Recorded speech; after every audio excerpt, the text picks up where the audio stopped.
we're going to be going over the head and arm position in more detail in a future module.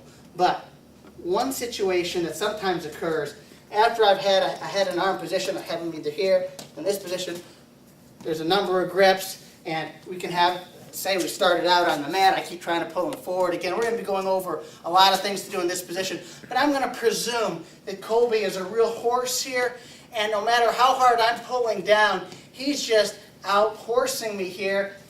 He's so much stronger that he is able to pull it, and I'm going to lose this in a moment. And I can feel that because I wasn't able to keep him down. That's a bad sign in and of itself that he's probably pretty strong or I'm somewhat out of position. So I don't want to just let this go. I want to try to score because he's putting so much effort into pulling out as long as I'm pulling his head down. My goal is to pull his weight down and forward. Conversely, his goal is to be lifting his head up and to be backing away. When he does that, there's a tendency for his weight to be towards the back of his feet. Okay? He can't be backing up very easily with his feet, with the weight on the balls of his feet. For him to lift up, he's got to shift his weight somewhat back. I'm going to be pulling him this way. For him to be pushing back, his weight's going to be towards the back of his feet. That gives me an opportunity to attack a high crotch or an outside single. We'll be doing an outside single from this position. So I'm pulling down here. Colby is coming out. Now, this is what I don't do. I don't let him go and then attempt to attack in, because that will give him time to adjust. And I don't want to do that. So I need to make that transition as quick as I can.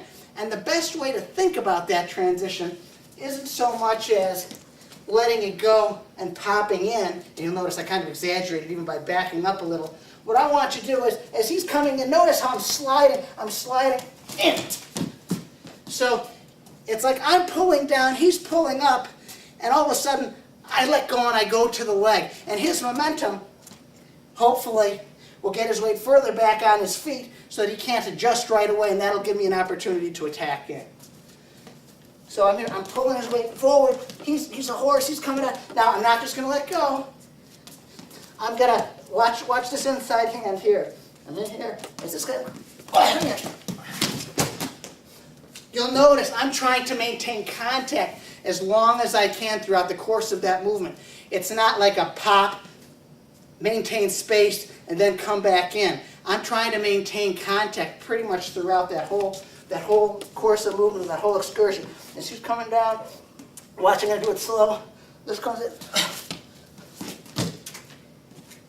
So I want him to be pulling up as long as I can. And I can do that best even as I'm attacking. Even as I'm attacking here, I'm not just going to let it out. He's really got to work out. And as he's doing it, my arm's coming down, and I'm going to come in. So, again, as I'm tugging in, I want to maintain contact as long as I can. I want you to watch this hand in here.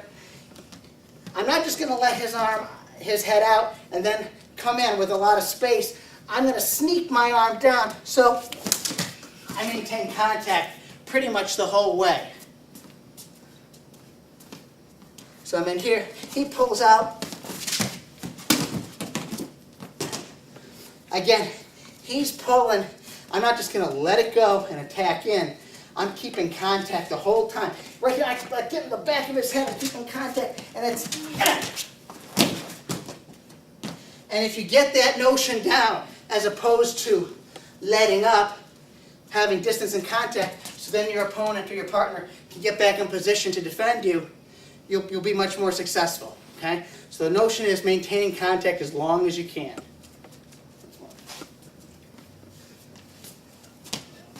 I'm pulling him down.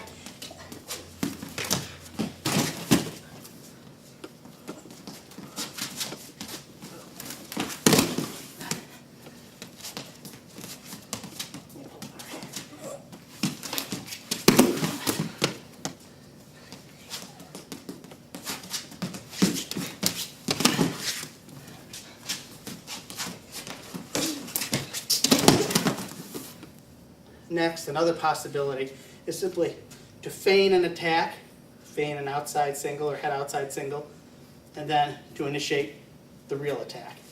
I can do that a couple ways.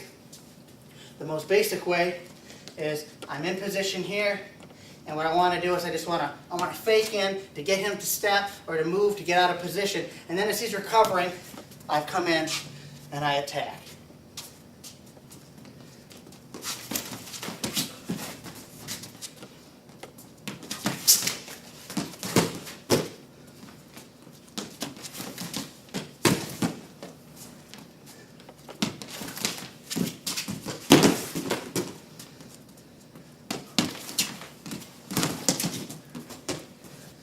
And like I've been mentioning, you can also chain things together. So, for example, I could do a head pop, fake, it responds, attack.